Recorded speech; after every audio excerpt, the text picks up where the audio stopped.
নমস্কাৰ। আজি আমি নৱম শ্ৰেণীৰ অৰ্থনীতি বিজ্ঞানৰ প্ৰথম অধ্যায় অৰ্থনীতিৰ মূল বিষয়সমূহ অধ্যায়টি আলোচনা কৰিম। অৰ্থনীতিৰ বিভিন্ন ধৰণৰ বিষয়বস্তুসমূহ জনাৰ আগতে আমি এইটো জনাটো নিতান্তই প্ৰয়োজনীয় যে অৰ্থনীতিনো কি হয়, অৰ্থবিজ্ঞাননো কি হয়। আমাৰ সমাজৰ দৈনন্দিন জীৱনৰ অৰ্থৰ সৈতে জড়িত বিভিন্ন ধৰণৰ কাৰ্যকলাপ, সম্পদৰ আদান প্ৰদান, মুদ্ৰাৰ লেনদেন, বস্তু কিনা বেচা আদি বিভিন্ন ধৰণৰ যি কাৰ্যকলাপ, সেই কাৰ্যকলাপসমূহ যিখন ক্ষেত্ৰত অনুষ্ঠিত হয় অথবা সম্পাদিত হয়, সেই ক্ষেত্ৰখনকে অৰ্থনীতি বুলি কোৱা হয়। লগতে অৰ্থনীতিৰ বিষয়ে আমাৰ যিটো বিষয়ে অধ্যয়ন কৰে, সেই বিষয়টোকে অৰ্থবিজ্ঞান বুলি কোৱা হয়। অৰ্থবিজ্ঞান অৰ্থাৎ ইংলিছত ইকনমিক্স শব্দটো গ্ৰীক শব্দ অকিঅনমিয়াৰ পৰা অনা হৈছে। অকিয়ছ শব্দটোৰ অৰ্থ হৈছে পৰিয়াল আৰু নমছ শব্দৰ অৰ্থ হৈছে নিয়ম। গতিকে অৰ্থবিজ্ঞানক পৰিয়াল বা সমাজৰ পৰিচালনাৰ নিয়ম বুলিও গণ্য কৰা হয়।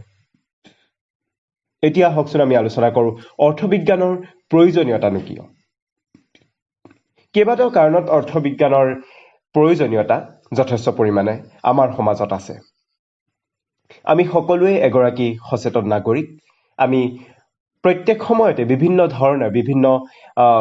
ব্যৱস্থাৰ জৰিয়তে চৰকাৰক ৰাজহ অৰ্থাৎ টেক্স প্ৰদান কৰি আহিছোঁ। গতিকে এগৰাকী সচেতন নাগৰিক হিচাপে আমি এইটো জানিবলৈ নিশ্চিতভাৱে ইচ্ছুক হ'ম যে আমি প্ৰদান কৰা ৰাজহসমূহ চৰকাৰে কিদৰে আহৰণ কৰিছে, চৰকাৰে এই ৰাজহসমূহ কেনেদৰে ব্যয় কৰিছে, ব্যয় কৰোঁতে কেনেধৰণৰ নীতি নিয়ম মানি চলিছে, সংগৃহীত ৰাজহৰ উচিত ব্যৱহাৰ হৈছে নে নাই ইত্যাদি। অৰ্থবিজ্ঞানৰ অধ্যয়নে এনেধৰণৰ বিষয়সমূহ জানিবলৈ, বুজিবলৈ আমাক সুবিধা প্ৰদান কৰে। লগতে এগৰাকী সচেতন নাগৰিক হিচাপে, সমাজ সংস্কাৰক হিচাপে আমি সদায় দৰিদ্ৰতা আমাৰ দেশত, আমাৰ ৰাজ্যত, আমাৰ অঞ্চলত চলি থকা দৰিদ্ৰতাৰ কাৰণসমূহ ফহিয়াই চাবলৈ আমি যথেষ্ট পৰিমাণে ইচ্ছুক হওঁ। অৰ্থবিজ্ঞানৰ অধ্যয়নে দৰিদ্ৰতাৰ কাৰণ আৰু ইয়াক নিৰ্মূলৰ সুবিধাৰ বিষয়েও অধ্যয়নৰ সুবিধা দিয়ে। এগৰাকী সচেতন ব্যক্তি হিচাপে আমি জানিব, লগতে এগৰাকী সচেতন গ্ৰাহক হিচাপে আমি জানিবৰ বাবে ইচ্ছুক হওঁ যে বজাৰত অত্যাৱশ্যকীয় সামগ্ৰীৰ মূল্যবৃদ্ধি কিয় হৈছে, যাক মুদ্ৰাস্ফীতি আৰু ইংলিছত ইনফ্লেশ্যন বুলিও জনা যায়। অৰ্থনীতি বিজ্ঞানৰ অধ্যয়নে আমাক মুদ্ৰাস্ফীতি, ইয়াৰ কাৰণসমূহ বিশ্লেষণ কৰাত সহায় কৰে। গোলকীয়কৰণ অথবা বিশ্বায়নৰ অৰ্থ কি হয়, ইয়াৰ সুফল আৰু কুফলসমূহ অধ্যয়নৰ ক্ষেত্ৰতো অৰ্থবিজ্ঞানে যথেষ্ট সুবিধা প্ৰদান কৰে। অৰ্থনৈতিক বিকাশ, পাৰিৱেশীয় অৰ্থনীতি আদি বিভিন্ন ধৰণৰ বিষয়সমূহৰ ক্ষেত্ৰত, জ্ঞান আহৰণৰ ক্ষেত্ৰত অৰ্থনীতি বিজ্ঞানৰ ভূমিকা যথেষ্ট গুৰুত্বপূৰ্ণ। অৰ্থবিজ্ঞানৰ গুৰুত্ব অথবা প্ৰয়োজনীয়তাৰ বিষয়ে আলোচনা কৰাৰ পিছত এবাৰ আহকচোন আমি আলোচনা কৰোঁ অৰ্থবিজ্ঞানৰ বিষয়ে অতীজৰে পৰা বিভিন্নগৰাকী অৰ্থনীতিবিদে বিভিন্ন ধৰণৰ সংজ্ঞাসমূহ কিদৰে প্ৰদান কৰিছে। চলি অহা দিনৰে পৰা অৰ্থবিজ্ঞানৰ যেতিয়া উদ্ভৱ হৈছিল বা আৰম্ভণি হৈছিল, তেতিয়াৰ সময়ৰে পৰা বৰ্তমানলৈ বিভিন্ন সময়ত বিভিন্নগৰাকী অৰ্থনীতিবিদে অৰ্থবিজ্ঞানৰ সংজ্ঞা আগবঢ়াই আহিছে। আজি আমি Adam Smith, Alfred Marshall, Lionel Robbins, Samuelson আৰু নাহাৰ্টছৰ সংজ্ঞাৰ বিষয়ে আলোচনা কৰিম। আডাম স্মিথৰ সংজ্ঞাৰ বিষয়ে আলোচনা কৰাৰ আগতে আমি এইটো জনাটো নিতান্তই প্ৰয়োজনীয় যে অৰ্থবিজ্ঞানৰ পিতৃস্বৰূপে আমি আডাম স্মিথক গণ্য কৰোঁ। তেখেতে 1776 চনত প্ৰকাশিত যি গ্ৰন্থ তেখেতৰ an enquiry into the nature and causes of wealth of নেশ্যনছত অৰ্থবিজ্ঞানক সম্পদৰ বিজ্ঞান হিচাপে অভিহিত কৰিছে। Economics is a science of wealth. স্মিথৰ এই সংজ্ঞাটোক সম্পদভিত্তিক অৰ্থনীতিৰ সংজ্ঞা বুলিও জনা হয়।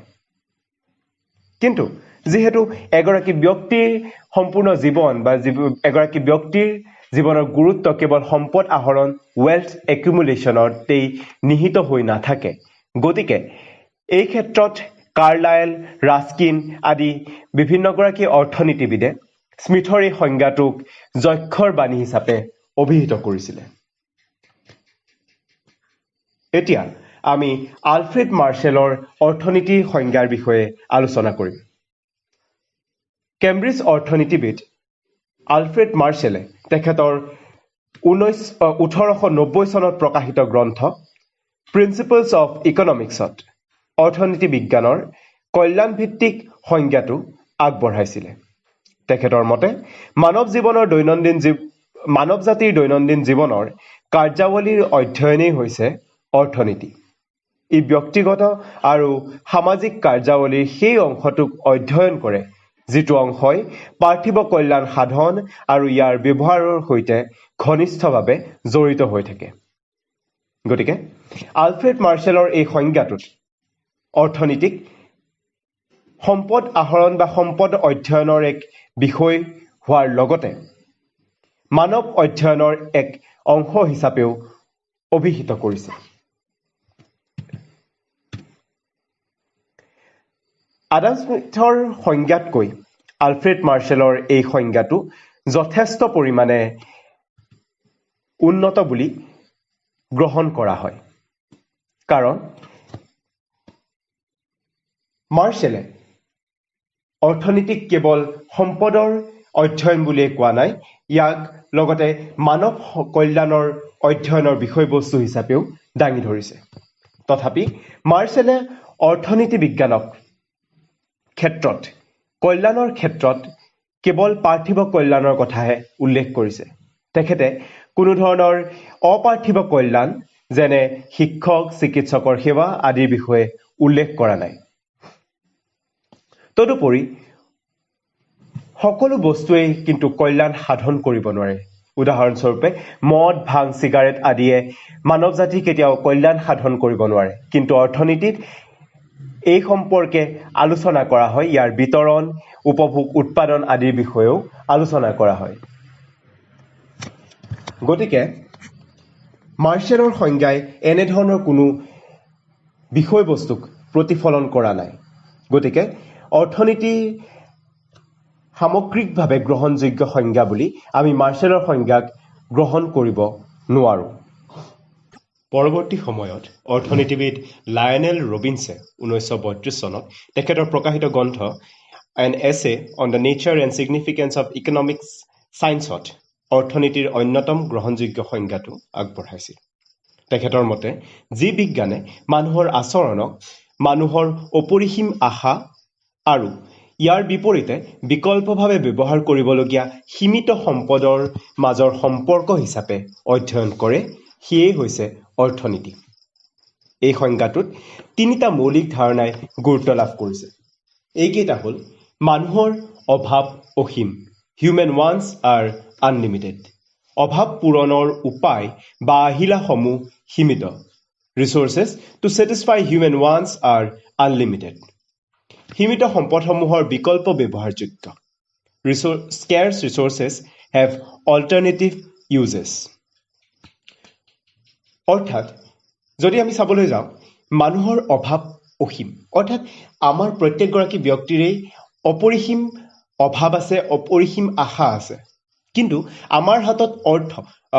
এই অভাৱসমূহ পূৰণ কৰাৰ আহিলা অৰ্থাৎ মুদ্ৰা হওক অৰ্থ হওক সম্পদ হওক সেই সম্পদৰ পৰিমাণ আমাৰ হাতত কিন্তু যথেষ্ট পৰিমাণে সীমিত কাৰণ আমাৰ হাতত সীমিত ধন আছে আৰু আমাৰ অপৰিসীম আশা আছে গতিকে আমি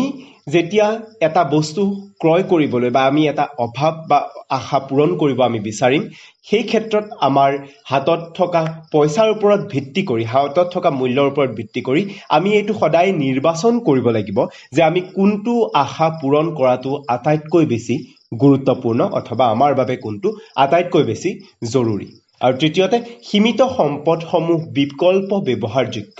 অৰ্থাৎ আমাৰ হাতত যেহেতু পইচা বা সম্পদ বা ধনৰাশি কম পৰিমাণে থাকে গতিকে আমি সদায় এইটো চিন্তা কৰিব লাগিব যে আমি কোনটোৰ ওপৰত বেছি গুৰুত্ব আৰোপ কৰোঁ কোনটো আশা পূৰণৰ ক্ষেত্ৰত আমি বেছি গুৰুত্ব আৰোপ কৰিম আৰু কোনটো আশা পূৰণ কৰিম গতিকে এটা আশাক বাদ দি আনটো আশাত আমি আমাৰ ধন বা সম্পদসমূহ ব্যৱহাৰ কৰিম অৰ্থাৎ সীমিত সম্পদসমূহৰ বিকল্পভাৱে আমি ব্যৱহাৰ কৰিছোঁ এটা আশা পূৰণৰ জাগাত আমি অন্য এটা আশা পূৰণ কৰিবলৈ আমি আগবাঢ়িছোঁ এই তিনিটা মৌলিক ধাৰণাৰ পৰা অৰ্থনৈতিক সমস্যা তথা পছন্দৰ সমস্যা প্ৰব্লেম অফ চইচৰ সৃষ্টি হয় কৈছিলোৱে যে যিহেতু আমাৰ হাতত কম পৰিমাণৰ ধন থাকে আৰু আমাৰ হাতত অপৰিসীম আশা থাকে গতিকে আমি সদায় এইটোৱেই চিন্তা কৰিম কোনটো আশা পূৰণ আমাৰ বাবে অতিকৈ গুৰুত্বপূৰ্ণ গতিকে আমি আটাইতকৈ গুৰুত্বপূৰ্ণ সেই আশাটো পূৰণ কৰাৰ ক্ষেত্ৰত অগ্ৰসৰ হ'ম আৰু সেইবাবেই problem of choice problem of choice অৰ্থাৎ পছন্দৰ সমস্যাৰ সৃষ্টি হয়